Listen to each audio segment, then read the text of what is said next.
The chapel lights were dimmed to a respectful hush, the only sound a low organ hymn drifting over rows of mourning faces.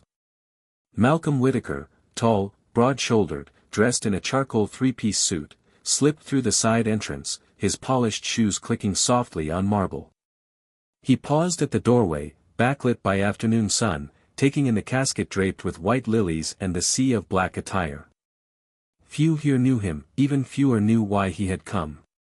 Across the aisle, Officer Daniel Graves scanned the room, uneasy. A tense week of high-profile threats had every local patrol on edge, and Graves had volunteered for funeral detail, just to be safe. When the tall stranger appeared without an escort, Graves' pulse spiked. The officer's hand drifted toward the holster at his hip. Malcolm moved down the aisle, head slightly bowed. As he passed each pew, whispers rippled behind him, some recognizing his face from television, others too startled to speak. Graves misread the collective hush. He stepped forward, blocking Malcolm's path, palm resting on the grip of his service pistol. "Sir, I need you to stop right there," Graves said, voice low but stern. The hymn faltered, organ keys hung in uncertain silence. All eyes fixed on the confrontation brewing beside the casket. Malcolm raised his hands slowly, showing empty palms. "Officer, I'm here to pay my respects." Graves' fingers tightened. In one fluid motion, his weapon cleared the holster and locked onto Malcolm's chest from mere feet away. Gasps echoed through the chapel. No one, not the grieving family, not the stunned choir, and certainly not Officer Graves, had a clue who Malcolm Whitaker truly was. A tremor of confusion rolled through the pews like thunder before a storm. Several guests stood, instinctively placing themselves between the gun and the casket. Others fumbled with phones, unsure whether to call for backup or start recording. Malcolm didn't flinch. His gaze held steady, calm, unreadable. "Officer, you're making a mistake." Graves' eyes darted nervously. "You refuse to stop when instructed. Identify yourself. Now." Malcolm's voice remained even. "This is not the place for this. You need to lower your weapon before you regret it." That final sentence, calm, but laced with certainty, triggered something deep in Graves' training. The confidence wasn't bluff. It wasn't defiance. It was warning. Subtle, but unmistakable. Graves hesitated. From the far side of the chapel, a man in a black military beret stood. His chest glittered with polished metals even in the low light. He moved briskly down the aisle toward them, past stunned mourners, his face pale with urgency. "Officer Graves," the man barked. "Holster your weapon.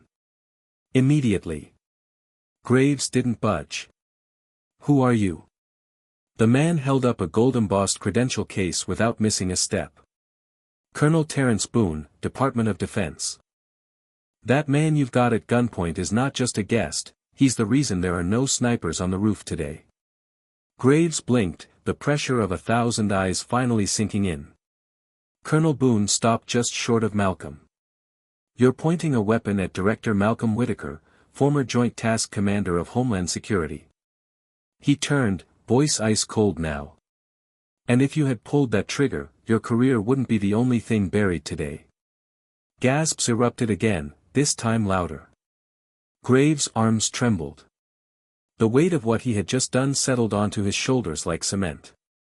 He slowly lowered the gun. Officer Graves stood frozen, sweat gathering at his brow despite the chapel's cool interior. The gun hung at his side now, but the silence that followed Colonel Boone's revelation was heavier than any weapon. Malcolm finally spoke, his voice quiet but unmistakably firm. "Let me pass." Graves stepped aside like a man waking from a nightmare. Malcolm moved forward, unhurried, toward the casket. As he knelt beside it, a woman near the front, a silver-haired matriarch with tears still fresh on her cheeks, rose shakily.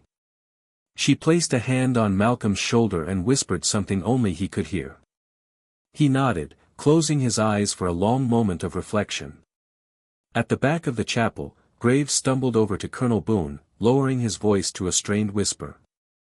I didn't know. There was no briefing. No one said anything about. Boone cut him off with a look that could have sliced through steel.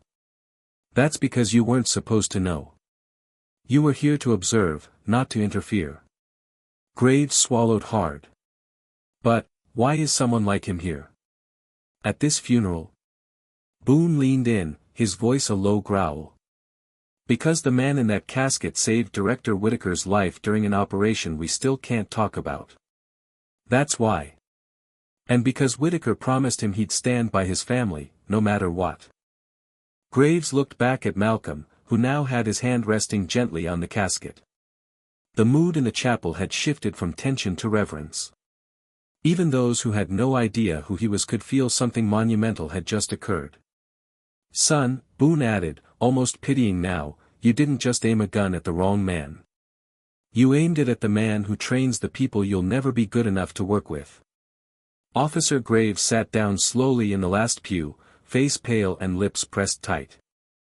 The murmurs in the chapel had quieted, but the weight of what had just happened lingered in every corner of the room. Even those who hadn't grasped the full story could sense that something powerful, something above their pay grade, had brushed against them. At the front, Malcolm rose to his feet beside the casket. He placed 2 fingers to his lips, then touched the polished wood gently. The gesture was subtle, but those who noticed it, Colonel Boone among them, understood. It was a silent salute. A promise kept. Malcolm turned back to the congregation, scanning the faces with a calm intensity. Then, without a word, he walked down the center aisle, the crowd parting instinctively to let him pass. No one dared to stop him this time. No one even breathed too loudly. As he reached the chapel doors, a woman in her 30s stood abruptly from a side pew, her eyes wide. Wait, she called softly. Mr. Whitaker. Malcolm paused and turned his head slightly. I just wanted to say, thank you. My brother served under your command. He told me stories, about what you did. He said if anything ever happened to him, I should trust you more than anyone in government. Malcolm gave her a faint, solemn nod. He was one of the best we had. And he didn't lie. Then he disappeared through the doors, flanked quietly by 2 men in civilian suits who had been waiting outside, agents, though they didn't flash credentials. They didn't have to. Back inside, Colonel Boone stepped to the front and addressed the room. Let this be a reminder, he said firmly. Sometimes the most powerful people in the room are the ones who say the least. And sometimes, honoring the fallen means recognizing those who carry the scars that can't be seen. All Graves could do was stare at the floor, still gripping the empty holster at his side. The funeral continued, but something fundamental had shifted. The ceremony no longer felt like a local affair, it had taken on the weight of national history. Colonel Boone took his seat again near the family, nodding respectfully to the widow as the eulogy resumed. But every so often, his eyes drifted back to Officer Graves, who hadn't moved from the pew in the back. He looked smaller now. Not physically, but in stature, shrunk by the enormity of the moment he'd nearly ruined. Outside the chapel, Malcolm moved toward a waiting black SUV with tinted windows. One of the men beside him opened the door, but Malcolm paused before entering. He looked back at the chapel, his jaw set, his expression unreadable. The agent on his left leaned in. You want to file a formal complaint? Malcolm shook his head once. No. That officer doesn't need paperwork. He just had the kind of lesson you never forget. The agent raised a brow. He's lucky. No, Malcolm said quietly. I'm lucky. Lucky that I didn't have to teach it the hard way. Back inside, the final prayer was said, and the casket was slowly rolled toward the chapel doors. Graves stood as it passed, removing his cap and lowering his head, shame etched deep in every line of his face. As the casket exited into the light, the organ played again, this time with purpose. Mourners followed in silence, the procession led by the fallen veteran's family. Colonel Boone stopped next to Graves on his way out. You've got 2 choices, son, he said without looking at him. Learn from this, or let it bury your career. Graves managed a nod, but his voice cracked as he whispered, "I will." Boone gave no reply. He stepped outside into the sunlight, where Malcolm's SUV had just begun to pull away. And for the first time in his life, Officer Graves realized that real power doesn't arrive with sirens. It walks in silence, pays its respects, and disappears before you even understand who it was. 2 days later, Officer Graves sat alone in a small office at the precinct, the blinds drawn, a cup of cold coffee untouched at his side. His supervisor hadn't called him in. No disciplinary hearing had been scheduled. That silence, the kind that follows after something far above your clearance level happens, was louder than any reprimand. The precinct's lieutenant eventually stepped in and shut the door behind him. He placed a plain folder on the desk without sitting. "That came for you," he said. "Hand delivered. No return address. Just your name." Graves hesitated. "From?" The lieutenant shook his head. "Didn't ask. Didn't want to know. But I suggest you read it. Alone." Graves slowly opened the folder. Inside was a single sheet of thick, ivory paper. Letterhead embossed with a golden eagle and a barely visible seal. Typed in clean serif font, "Officer Graves, there's a difference between authority and power. One is issued. The other is earned. What you did could have ended tragically. But how you carry this forward, that's what defines you now. Consider this a second chance. Few ever get one. Use it well. M.W." There was no signature, but Graves didn't need one. He leaned back in the chair, the words sinking deeper than any reprimand could. It wasn't just a warning. It was a door. He stared out the slats in the blinds, the afternoon sun casting narrow lines across the desk. Somewhere out there, Malcolm Whitaker was still walking in the shadows, attending funerals most couldn't afford to miss, protecting legacies few would ever understand. And Graves knew, from that moment forward, that the uniform on his chest wasn't enough. Respect was more than what you wore. It was about knowing when to step up, and when to stand down. And from that day on, he would never forget who he was really dealing with. Weeks passed. Graves returned to duty, quieter than before, more measured. His shift partners noticed. He no longer rushed into situations trying to assert control. He observed. He listened. And most importantly, he asked questions before drawing conclusions. The precinct's leadership took notice too. Not because he made noise, but because complaints stopped following his badge number. One sergeant even remarked, "Graves walks like he's seen a ghost," and learned from it. He hadn't told anyone about the letter. Not even his closest colleagues. It sat in a locked drawer at home, taken out sometimes late at night when the silence returned and he needed reminding. Then, one rainy morning, Graves was dispatched to a security call outside a federal courthouse. An unmarked black SUV had been parked in a restricted lane, but the plate wasn't registering through their systems. As he approached, umbrella in hand, the passenger window rolled down halfway. It was him. Malcolm Whitaker sat in the back seat, sunglasses on despite the overcast sky. He didn't say a word. Just looked at Graves through the open window, waiting. Graves straightened. "Sir. Everything's clear.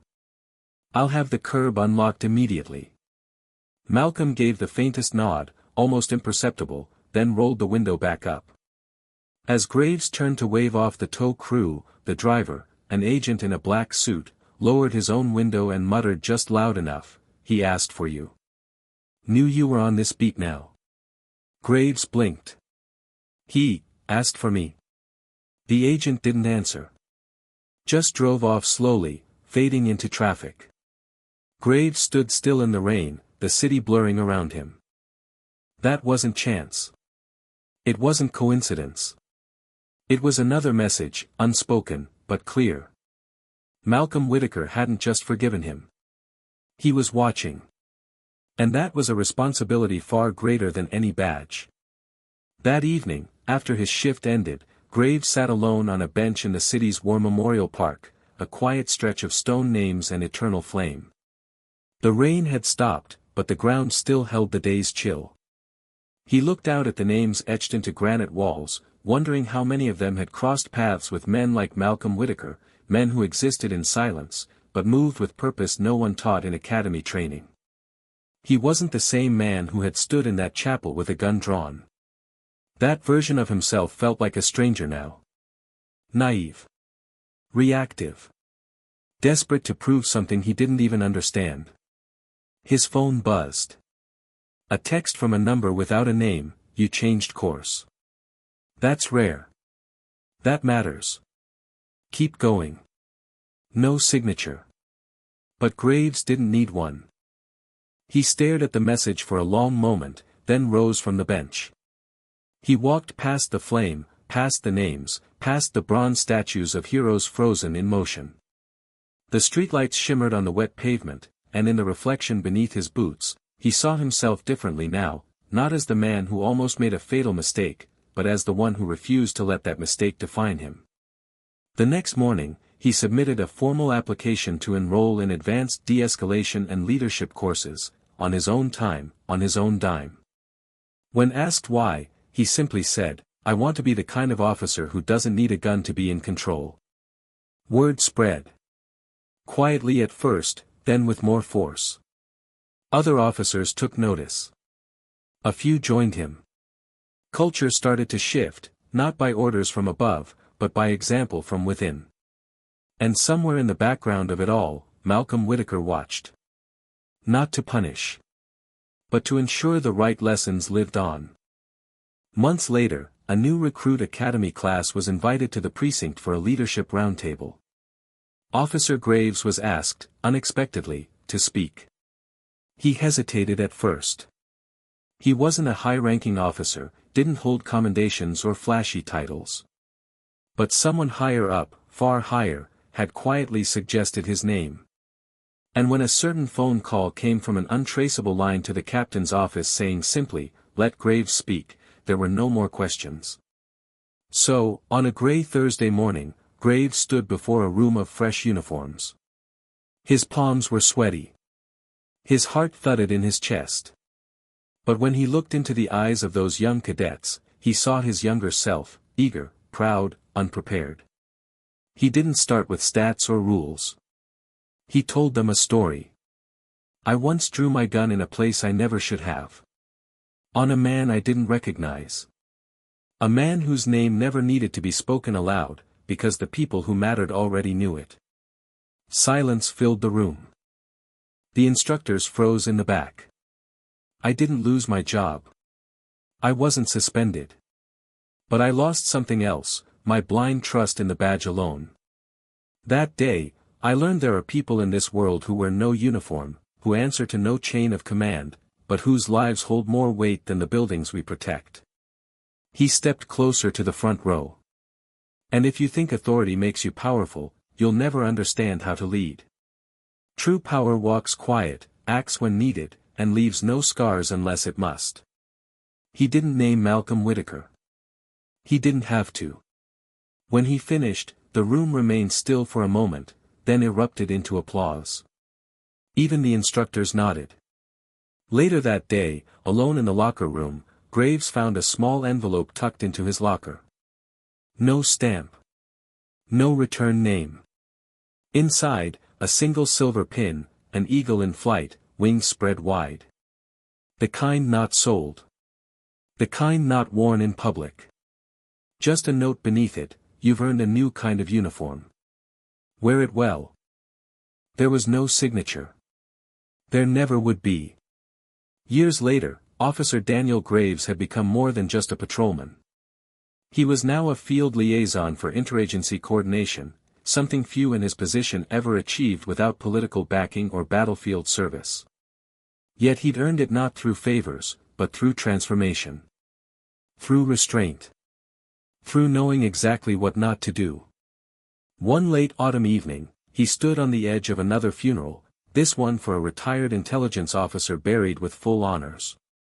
Black SUVs lined the edge of the cemetery. Men and women in quiet suits stood silently under the trees. No badges. No names. Graves remained at a respectful distance, hands folded, observing. Not guarding. Not interfering. Just present. As the casket was lowered, a familiar figure stepped away from the crowd. Malcolm Whitaker, grayer now, but just as sharp, approached slowly. He wore a long black coat, a pair of gloves, and a face that hadn't aged so much as solidified. Timeless. Controlled. They met eyes for the first time in years. Malcolm offered a rare gesture, a brief nod of acknowledgement. Graves returned it. No words exchanged. None needed. As Malcolm turned to leave, he paused for just a moment beside Graves and spoke under his breath. "You kept your promise." Graves replied, voice steady, "You gave me one worth keeping." Malcolm's mouth twitched, almost a smile. Almost. Then he was gone, swallowed by the black cars and quiet footfalls. And Graves stayed a little longer, watching the wind roll over the hillside, thinking of all the lessons that never made it into textbooks. Lessons passed in silence. In mistakes. In redemption. Because power isn't the gun you draw. It's the man you choose not to be. And the man you fight to become. Even when no one's watching.